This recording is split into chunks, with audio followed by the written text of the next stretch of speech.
entrevista à Folha, o cientista político norte-americano Charles Murray, deve ser alguma coisa assim, não sei falar inglês, disse que a genética seria uma das explicações para a suposta inteligência superior dos judeus. Será? Quem de vocês aqui sabe ou sabia que o judeu é o considerado o povo mais inteligente da Terra? Quem sabia? Levanta a mão para me ver. Então para quem não sabia, o judeu é o povo mais inteligente da Terra. Estão sabendo agora, né? Estão sabendo, né? O judeu é o povo mais inteligente da Terra. Beleza? Vamos continuar. Presta atenção. Na condição do judeu, ele diz: não acredito que a nossa influência seja genética. Não é só porque para mim superioridade genética é barbárie. E barbárie se confunde na história. Mas como alguém, ele está falando dos alemães, aquele Hitler, que dizia que eles tinham sangue ariano, e por isso eles se consideravam maior e melhor do que o povo, e por isso eles mataram os negros, mataram os judeus, mataram os... Deixa eu ver o pessoal que fica entenda. Ciganos, eles mataram todos, porque eles consideravam isso de raça inferior. E por isso, para dizer que a genética deles era a melhor genética, então eles queriam que o mundo fosse feito apenas com a genética ariana, a genética do povo alemão. Então, ele está dizendo, olha, o fato do judeu ser inteligente não está ligado à genética. É isso que ele está dizendo aqui. Ok? Não é só porque para mim superioridade genética barbárie, se confunde a história, mas como alguém que trabalha com educação, acredito que existe uma cultura específica que ajude na projeção de um povo que, apesar de ter apenas 12 milhões de pessoas, ou então 0,2% da população mundial, Israel tem 0,2% da população mundial e tem 25% dos prêmios Nobel que foram distribuídos para o mundo. Você tem noção do que é isso? 1/4% dos prêmios Nobel. Quem não sabe o que é o prêmio Nobel? Por exemplo, o cara descobriu algo que vai ajudar o mundo. Descobriu uma vacina, então ele ganha o prêmio Nobel. Ele descobriu uma teoria que vai ajudar em uma área química, então ele ganhou o prêmio Nobel. 25% dos prêmios Nobel dados ao mundo foi dado para Israel. Olha só, e só tem 12 milhões de pessoas, considerando que nós estamos chegando a 7 bilhões de pessoas no mundo. 12 milhões para 7 bilhões é 0,2% da população mundial. E eles ganharam 25% dos prêmios Nobel, mostrando como eles têm uma mente brilhante. Quem quer ser judeu? Levanta a mão. Depois eu vou contar uma historinha aqui que alguns aqui vai arrepiar. O que existe entre judeus, e não só entre eles, é uma reverência obsessiva pelo conhecimento, que vem de gerações. É chamado o povo de Israel, é chamado o povo do livro. Vocês estão entendendo, gente? O povo de Israel é chamado povo do livro. Aos 12 anos de idade, um judeu tem que se apresentar diante dos escribas e ele tem que fazer uma dissertação da Torá. Ele tem que ler a Bíblia e explicar a Bíblia. 12 anos. Vocês estão entendendo? O que faz a diferença do povo de Israel? É a genética? Não. O que faz a diferença de Israel é a reverência que eles têm pela Torá. Quem é atualmente brilhante? Levanta a mão. Então leia a Bíblia.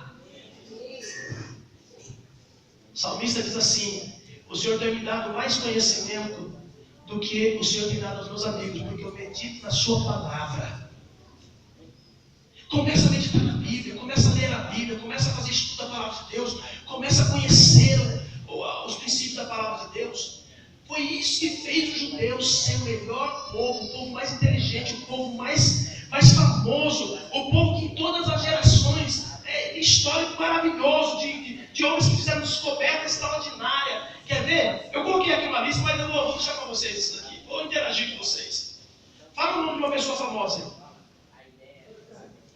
Oh, não, aí não, né? Mas o cara não vai ser famoso só no Brasil. Tem que ser famoso no mundo inteiro. Alguém famoso no mundo inteiro? Ah, Neymar. Isso aí é bichinha. Fala assim da área, lá no cinema, fala da área de ciência, fala de coisas que exigem, não talento próprio, mas que exige capacidade de raciocínio. Hã? Quem? Obama? Por incrível que pareça, Obama tem linhagem judaica. Sabiam disso ou não? Obama tem linhagem judaica. Mais alguém? Vin Diesel. Judaico. Quem mais? Hã? Quem? Saddam Hussein é coisa do capeta. Saddam Hussein era árabe, não tinha nada a ver com coisa. Fala. Fala que é coisa do cão. Não, vocês têm que falar assim, ó. Albert Einstein, Freud, os homens da ciência. Karl Marx. Hã? Quem mais? Os caras lá que faz o filme lá, Star Wars. Como é que chama lá? Steve Spielberg, George Lucas. Esses caras, tudo eles são judeus. Tudo. Os caras descobriram a vacina. Todas as vacinas. Albert Einstein, judeu. Albert Einstein, judeu. Quem mais? Esses grandes homens de descoberta, que fizeram diferença no mundo, são judeus. Depois eu vou falar algumas coisas aqui, vocês vão gostar. Deixa eu correr aqui para frente. A educação não é vista como uma responsabilidade apenas da escola, mas em primeiro lugar da família e depois da comunidade. Educa-se em casa, educa-se na sinagoga e também na escola. Aprende-se, portanto, todo o tempo e em todos os lugares. A nação de Israel, ela é o que é, porque eles são discípulos, porque eles aprendem constantemente, toda hora estão aprendendo. Essa é a diferença da nação de Israel. Por isso que eles são formados um povo inteligente, porque lá eles obedecem, porque lá eles estão debaixo do tutor, eles estão sempre aprendendo. Por isso que a palavra mestre, enquanto você chega na China, enquanto você chega na Índia, no Japão, e ouve a palavra mestre ligado a uma luta, lá em Israel, quando você ouve falar mestre, você está falando de um professor, você está falando de alguém que ensina a Torá, que ensina a palavra de Deus. É por isso que eles são considerados o povo mais inteligente da terra. Amém, Jesus? Tem um filminho que depois para passar para a gente. Vou correr aqui porque senão vai dar tempo. Porque eu e você podemos ser criativos. Se eu considerar que a nação de Israel, pelo fato deles terem acesso ao estudo, analfabetismo zero em Israel. Não existe analfabeto em Israel. Não existe nenhum analfabeto em Israel. Todos eles conhecem, todos eles estudam, todos eles conhecem. Entendeu? Zero. Aí você vê no Brasil, pátria educadora. Tá brincadeira. O brasileiro não lê um livro por mês. Vamos mudar essa história, gente. Vamos mudar isso. Como é que você quer ser grande se você não estuda? Como é que você quer ser grande se você não lê? Precisa ler. Nós estamos trabalhando no discipulado. Vocês precisam ler. O grande trunfo do discipulado é isso, é você se encher de revelação de Deus, para que as pessoas, ao entrar em contato com você, elas possam ser tocadas pelo conhecimento que Deus está te dando. Amém, Jesus? Então, vamos esperar, vamos lutar, vamos buscar. Há muita revelação e conhecimento para nós. Lembra? Só 10% o povo está usando. Você quer ficar nos 10%? Não usa o 10%, viu? É possível que tenha alguns que estão usando 0,0 alguma coisa, até os 10%. O próprio Albert Einstein, que é considerado o cara mais inteligente do mundo, tá? Dizem que ele chegou a usar 12% do cérebro só. Então, o camarada mais inteligente do mundo hoje é considerado que ele chegou a usar 12%. Então, isso mostra o quê? Que não precisa fazer tanto esforço para você ser inteligente, né? Tem até um ditado que diz aí fora, no reino do cego, quem tem um olho é rei ou é barão. Quem já ouviu essa expressão? Sabe por que você continua no mesmo serviço, ganhando o mesmo total? Porque você não estuda. Se você tivesse estudado, tivesse ampliado o seu conhecimento, você não estaria mais naquele emprego, você estaria em outro, já ganhando mais. Então, o que eu estou falando para você é algo que, conhecimento é algo que quando você recebe, ninguém te toma. O cara pode roubar a tua casa, roubar o teu carro, pode roubar tudo e você tem o dinheiro do banco, mas ninguém rouba o conhecimento dentro da sua vida. Amém, Jesus? Então, o judeu ele não é inteligente porque é genético, não. Ele é inteligente porque ele já nasce desde criança com o livro na mão. Quando chegou ajuda aí, pastor Alex, aquele rapaz lá, Natanael, trouxeram Natanael para Jesus. E Jesus falou assim: eis aí um verdadeiro israelita em quem não há dolo. Aí ele falou assim: Jesus, o Senhor é o Messias. Ele falou assim: eu te vi debaixo da figueira. Jesus falou para ele. A expressão debaixo da figueira para o judeu é o seguinte: chegava um momento em que o judeu pegava os livros e ia para debaixo da figueira e ficava lendo os livros.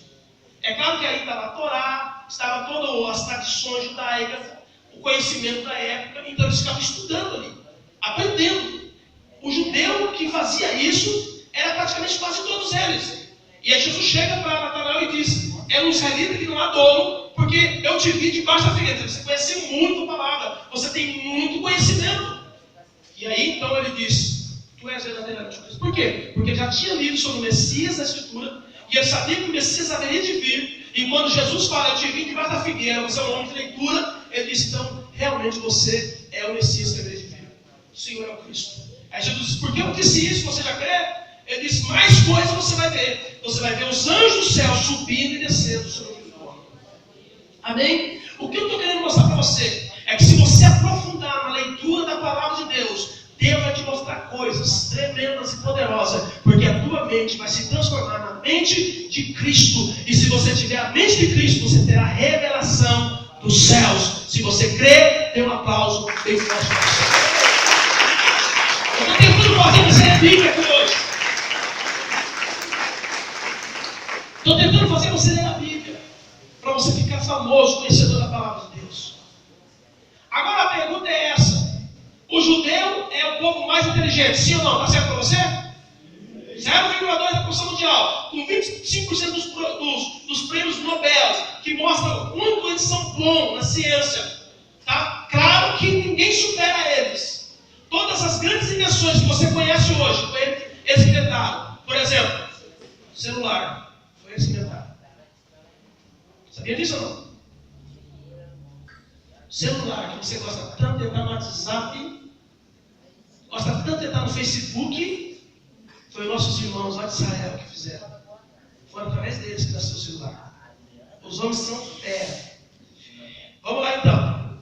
Vamos partir agora para o quarto tópico, quarto e último tópico. Por que eu e você podemos ser criativos? Essa é a pergunta. Já que Jesus quer nos dar isso 100 vezes mais. Ele está dizendo: olha, se você largar tudo, eu vou te dar 100 vezes mais nesse mundo e no final a vida eterna. Eu estou dizendo que ele vai te dar uma mente criativa. Eu estou dizendo que ele vai aumentar a capacidade do seu raciocínio, da sua visão espiritual. Certo? Por que eu vou ter isso? Primeiro, se eu não sou judeu, se eu não cresci com a Torá, se eu há 12 anos não passei pelo Bar Mitzvah, se eu não conheci nada lá no passado, 30, 40 anos longe dos caminhos de Sião, dos princípios de Sião, não tive acesso a nada disso. Agora que eu me converti, como que eu vou entrar nesse esquema? Como que eu vou entrar nesse sistema? Como que eu vou receber desse milagre? Primeiro, reconheça Cristo como seu mestre.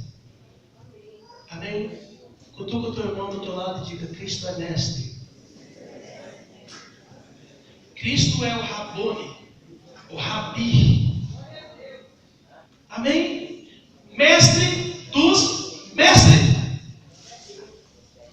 Se como mestre você já aprende, imagina como mestre dos mestres. E não tendo hora, porque quando você estuda nesse mundo com alguém, você tem aquela hora marcada, é uma hora só na escola, você sai dali, você vai ter que fazer suas pesquisas sozinho, procurar se virar. Mas como mestre dos mestres, Ele tem a capacidade de ficar contigo 24 horas por dia, dizendo para você tudo acerca dessa vida.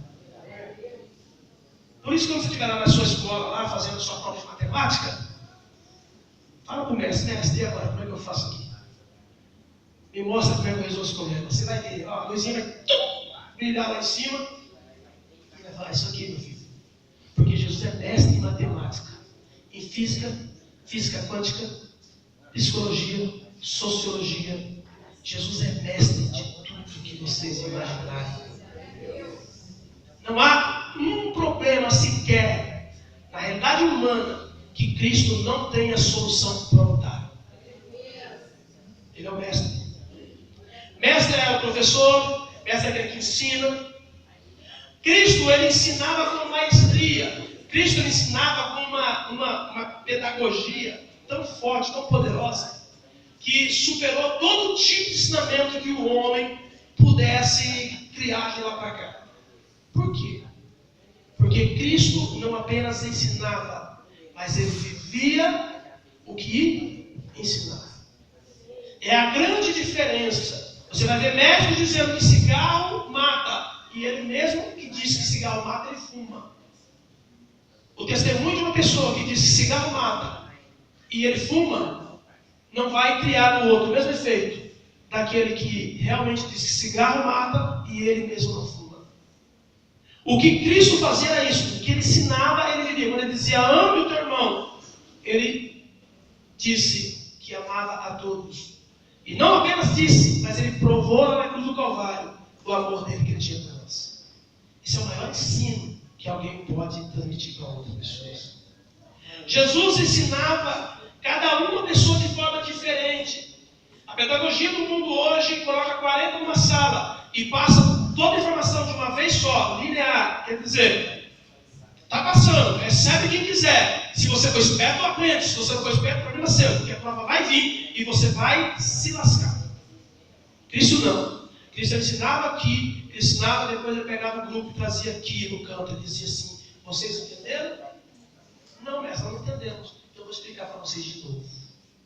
Levanta a mão e diga, Senhor, me explica de novo. Tem muita gente da igreja que não entendeu o mistério. Cristo quer expandir a tua mente, meu. Cristo quer te ensinar as coisas do céu. Por esse motivo, ele era o mestre de excelência. Quando alguma pessoa perguntava para ele sobre quem era o maior no reino, ele não hesitou em dizer, ele diz, olha, o maior no reino é aquele que é menor no meio de vós. Que ensinamento é esse? Pergunta para uma pessoa, quem é o maior aqui hoje no mundo? O que a pessoa vai dizer? Bill Gates. Não é assim que a pessoa vai falar? Por quê? Porque tem dinheiro, tem fama. Jesus disse, olha, o maior tem que ser o menor. Quem é o primeiro? Aquele que for o último. É tudo um negócio meio estranho no reino de Deus. Porque se você não tiver a mente de Cristo, você não entende. Aí você atropela tudo e faz a coisa tudo do seu jeito, quebra a cara de novo, né? 40, 30, 50 anos quebrando a cara na mesma coisa, porque não para perguntar para Jesus, mestre, como é que eu devo fazer esse negócio agora? Estou cansado de quebrar a cara, mestre. Meu rosto está até deformado, tanto que eu bati minha cara na parede. Jesus quer te ensinar. Amém? Jesus ensinava com autoridade, porque ele vivia o que ele ensinava. Então sabemos que a própria vida do mestre já era uma missão de ensino. Ele não preocupava tanto em dar informação, como ele se preocupava em formar caráter, em formar pessoas. Essa é a diferença. Muitas vezes nós estamos preocupados em dar informação, mas nós não estamos preocupados em formar pessoas. Cristo, ele não dava só informação, ele formava pessoas. A natureza do ensino de Jesus, ele nunca perdeu tempo com coisas fúteis da vida. Ele sempre se preocupava com as coisas que eram relevantes.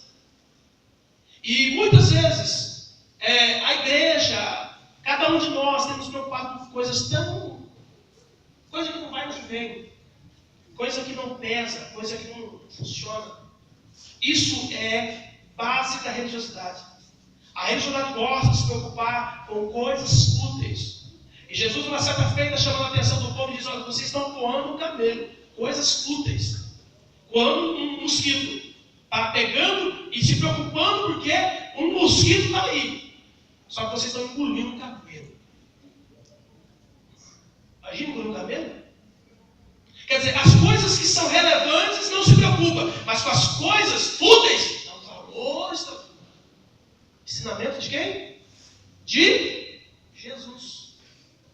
E os escribas ficavam loucos, desesperados, porque diziam: não, está falando comigo. Ele está jogando direto em mim. Ele está me pegando aqui. Esse é o ensinamento do mestre. Amém? Então, o que ele diz para nós? Pode se preocupar com coisas fúteis, meu irmão. Se preocupa com coisas que são relevantes. Tenha a mente de Cristo. Às vezes se preocupa com tanta coisinha que não vai nem vem, que não vai produzir, que não vai levar, que não vai adiantar nada. E as coisas que são relevantes, a gente simplesmente passa por cima, ignora e faz de conta que não viu. Diga misericórdia. Bate na tua testa e fala: hoje a mente de Cristo entra aqui. Amém? Os homens costumavam usar argumentos de autoridade para embasar suas filosofias, as suas ordens. Cristo lhe dizia: eu sou a verdade. Eu sou a verdade. Tudo que ele falava tinha um peso monstruoso. Porque as pessoas tinham que crer não naquilo que ele estava falando, mas tinha que crer nele. Uma coisa é você crer no que alguém fala, outra coisa é você crer na pessoa que fala. Não crer naquela voz que ele deu, mas na pessoa que fala a voz. Porque é uma pessoa que não muda, é uma pessoa que ela continua sendo a mesma coisa. Amém? Para divertir vocês agora, um videozinho rapidinho. Faça um vídeo para nós, querido. O tempo já está bem avançado. E eu quero fazer um desafio com você depois desse vídeo.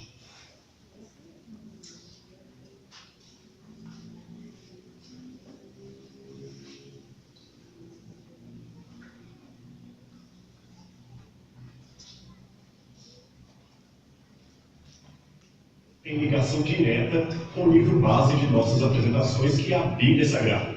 E este povo não poderia ser outro senão os judeus. Eles não são numeramente grandes. No mundo existem cerca de 14 milhões de judeus, o que dá 0,2% da população mundial. E destes, apenas 6 milhões residem no Estado de Israel. Os demais espalham-se em diversas partes do mundo, especialmente nos Estados Unidos, Rússia, França e Alemanha. Mas é interessante notar que, apesar de serem tão poucos em termos demográficos, os judeus sempre exerceram uma influência sem precedentes em toda a história mundial. Você pode até não saber direito quem são eles, ou mesmo não ter conhecido nenhum judeu, mas saiba que muitos dos benefícios de sua vida hoje se devem a cidadãos judeus no mundo. Veja alguns deles. Albert Einstein, o mais famoso cientista do século XX, que propôs a intrigante teoria da relatividade e a famosa equação, e os fundamentos da física moderna, e impactou